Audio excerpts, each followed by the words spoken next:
In this video, let's talk about how you can prevent yourself from being broke. So if you need help financially, you want to know more how to better your finances, this video is for you. So check this video out.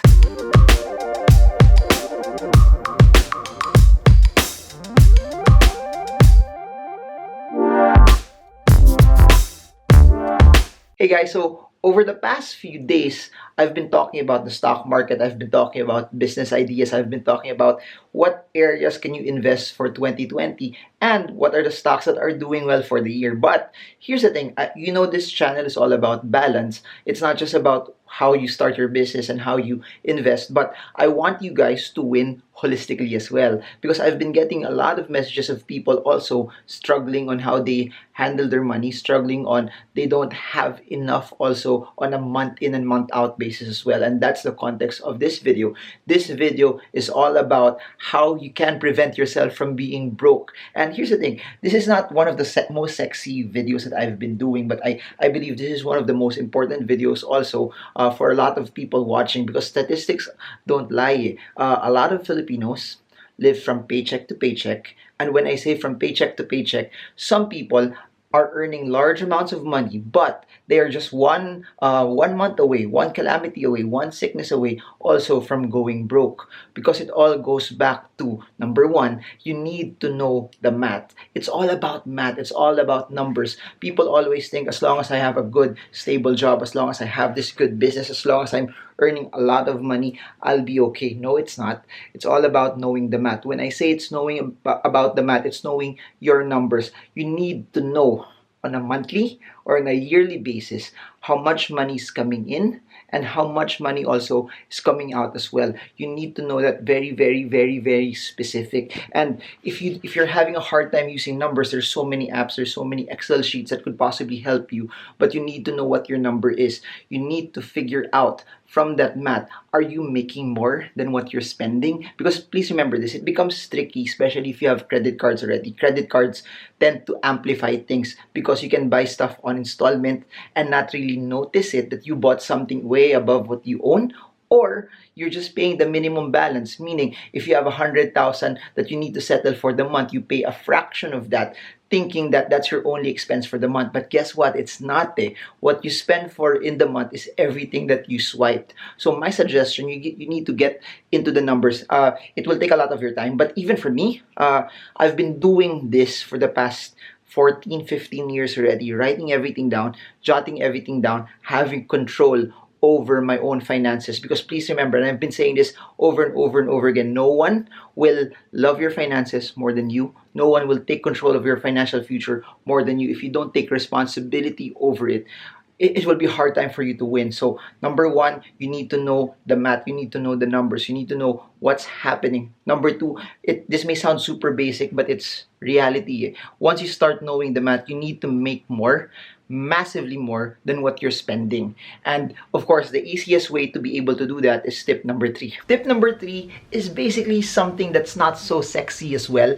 But it's fairly simple for me. It's basically you not spending more than what you are earning. So basically, you just need to play on defense on this one. Meaning, if you're earning more than 100,000 pesos, then basically just spend less than that. But you will never know. You won't be able to do that unless you jot everything down. That's why it's very, very important when you start handling your expenses. You need to put those priorities in check also. You need to rank all of those spending that happens your way, because if you don't know how to rank spending, you don't know how to place everything in order, then you will just keep on you will just buy everything that comes your way. So the way I would do it is basically this, especially when I was starting out.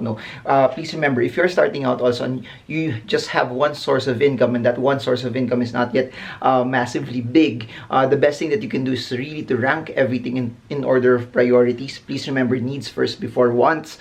Needs are the things that will help you function well, and it will help you operate properly as well. So you put those items down, and then your goal, your intention is just to make more than what you're actually spending. You need to have a surplus every time, and that will go for even as your income gets bigger, you don't spend more than what you are actually making as well. Now, you can try to skimp off your expenses. You can try to lessen your expenses on a monthly or a yearly basis. But for me, one of the best ways for you to actually do it is also to go on offense, meaning you have to find multiple sources of income. You have to find ways on how you can make money for you. And this is where a lot of Filipinos don't really spend the time. They would rather, number one, forget that things are happening. They would rather just disregard and make statements that money isn't everything. Guess what? That's true. Money isn't everything. Money is just a tool. But for you to be able to function, for you to be able to do the things, the God-given desires that have been placed in your heart, for you to be able to fulfill your destiny, money is also part of it. You need finances, you need resources for you to be able to go from point A to point B. Don't chase after money. Don't make money on a high pedestal. Don't put it there. But you need it also for you to be able to do things. Especially now, there's people from Taal need a lot of help. The only way for you to be able to give is that if you have surplus also. So money allows you also to be a blessing to a lot of people as well. So please remember, it's not wrong to talk about money. It's not wrong. Talking about money is not a shameful thing. When Filipinos talk about money, there's always a misconception na mukha kang pere. Bakit yan? Di mo naman madadala sa langit. Di mo naman madadala yung pera sa langit. Totoo naman hindi mo madadala yung pera sa langit. Pero madami kang taong matutulungan na habang buhay dito sa mundo dahil sa pera also. So, I think it's very, very important. I think it's something that above and beyond me talking about how you save, how you invest, it's about changing your mindset. It's not wrong to talk about money. We have to change the stigma that it's awkward to talk about money. And this is regardless of age, this is regardless of race, this is regardless of what your economic background is, this is regardless also of what school you came from, this is regardless of if your parents are rich or not rich. You need to learn how to talk about money as well. Next is basically this. It's been a stigma that Filipinos don't like to get other sources of income because it's harder, because there's risks attached to it, that if you do other sources of income you might lose money. If you try getting other sources of income, you're putting risk involved. That I'd rather play it safe. I'd rather put it in somewhere where I could just get a fixed source of income for me over the long term. But that's the thing, the more risks you actually take, I'm not saying you take risk for the sake of taking risk. I'm not saying also that you take risk just because you like to take the risk. You study it, that if you know and you know and you know, based on your skill, based on your competence, based on what you've studied and the due diligence that you did, that this is something that will work. It may seem risky to everyone else around you, but if you think it works, then go for it, then do it. Do not mind what the crowd is telling you, just keep on pushing. So my suggestion is you really need to find ways on how you can massively make money. I've created so many videos about that, about entrepreneurship, about creating wealth online or doing extra sources of income, doing extra side hustles. But you need to actually start it, because if you don't start it, it will never happen. And the way for you to actually start is to start small. Do something that you can do already tomorrow. Or after this video, write down your ideas. After this video, write something that you want to start for tomorrow. Write it down and then actually execute it. And here's what I do know. There are times na it's way late in the evening already, or past midnight already, and I can't sleep. What I do, I have my phone with me, I jot everything down, and automatically, if I can execute it at that point, I try to do so. But when I wake up, I go back to that sheet and I execute and I do what's in there, because that's very, very important. Ideas are not everything. People say you are just one idea away from having a great investment, for being financially free. That's not true. Ideas mean nothing. You know what's the most important thing? Ideas that are executed. Ideas that are executed and followed through, no matter how hard it is. So ideas aren't everything if you don't execute it very, very well. So my suggestion, again, write down what can make you money this week. It doesn't matter if it's you carpooling with people and charging them, so you save on gas and you get an extra amount of money from it. It could be you also selling stuff at your office. But whatever it is, I hope that you find ways for you to make extra money. I hope that you find ways for you to be able to actually do it as well. I'm off to my last tip, but before I go to my last tip, I hope you get this. For those who want to learn also about the stock market, I have links below for my sessions for Stock Smarts. The sessions that I'll have will be from Taiwan, Manila, London, Singapore, Doha, Auckland, Sydney, Tokyo, and Dubai. All of them are in the description below. I also have 2 online courses, one with Chinkitan, the other with Shansi. Tagalog stock market course will be with Chinkitan. The English online business and investing course is with Shansi. All of the details are in the description below. Then lastly, if you want to learn, consume via my books, they're all below. You can order via Shopee and they will send it to you wherever you are in the world. Lastly, for you not to end up broke. Actually, I'll give you another tip pala. Just crossed my mind. You will never be broke if you're not in debt. I mean, I'll make a series on credit cards, no, but as long as you pay your credit card every month, then you're okay. But the problem there is if you're in debt and you don't pay off that debt, that's when you start becoming broke. But if you are having a hard time handling your money, if you're having a hard time controlling your money, controlling what comes your way, then one way for you to not be broke is to not go into debt, not borrow, not get something that you don't know if you can actually pay it off.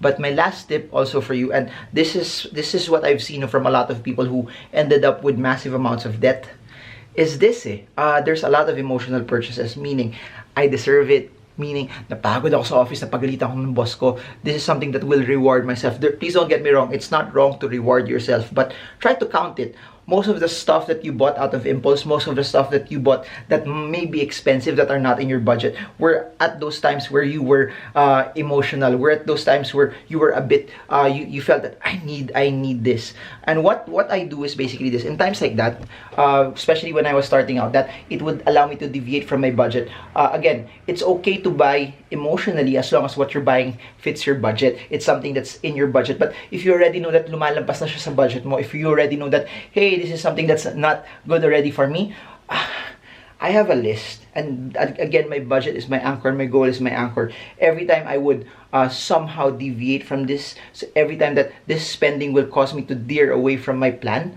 I would look at it, is this purchase strong enough for me to deviate from my long-term financial goals? Is this purchase being happy today? Will this compensate for me not being happy later on? Will this still propel me towards the direction that I'm going? And every time I did that, I would normally not spend anymore. And I've realized that that's one of the things that have caused me to just not really spend out of impulse, not to spend out of any emotions, is that, and I keep saying this in all of the videos, is you gotta love what you do. Because if you love what you do, you will never burn out. You will never need to have an emotional high from purchases. You will never need to have an emotional high by buying this expensive item. You will never need to have an emotional high just by having this fancy clothes. And I'll say this over and over, do not let other people define who you are. Do not buy that expensive clothes, watch, shoes, just because it makes you feel good, just because you're thinking that, looking at your friends are all thinking about, you need to have this also. You don't need to have that. You don't need to buy that expensive stuff to feel appreciated. You need to get that in and of yourself. You need to get that from what God has placed also in your heart. Because if you let the outside determine how happy you are inside, you're gonna lose. Your happiness should spring from the inside out. Happiness should come from what has been placed in your heart and you walking in it. That there may be chaos around you, but if in your heart there's happiness, there's joy, you will still walk in happiness regardless if there's chaos around you. So I guess that's it for now. I just want to end it with this video. It's the tail end again, and I just wanted to know if you guys stayed till the end, if this video wasn't boring. Please comment below. It's not boring. I don't normally place a lot of text here, but I don't know it allows me to upload a lot of videos because it's a bit raw, no text, no music. But if you guys are learning up until then and you stay till then, please comment below. I've stayed till the end. If you're new to this channel and you find so much value into this, would super appreciate it if you could subscribe and hit the bell button, so that every time I come up with videos like this, you get updated as well. And if you've been coming back to this channel, super appreciate it if you could like this video, if it added value to you, or you could leave a comment as well, because it really helps. The algorithm of YouTube is basically this: when people like the video, it gets pushed up more. And if you believe in the message that I've been sending out, providing information to a lot of people, if you want videos like this to be pushed out more into YouTube, super appreciate it if you could like this video. So I guess that's it for now. This is Marvin Germo. I hope this video helps you trade well, trade strong, trade smart. See you all again soon, guys, and God bless you all.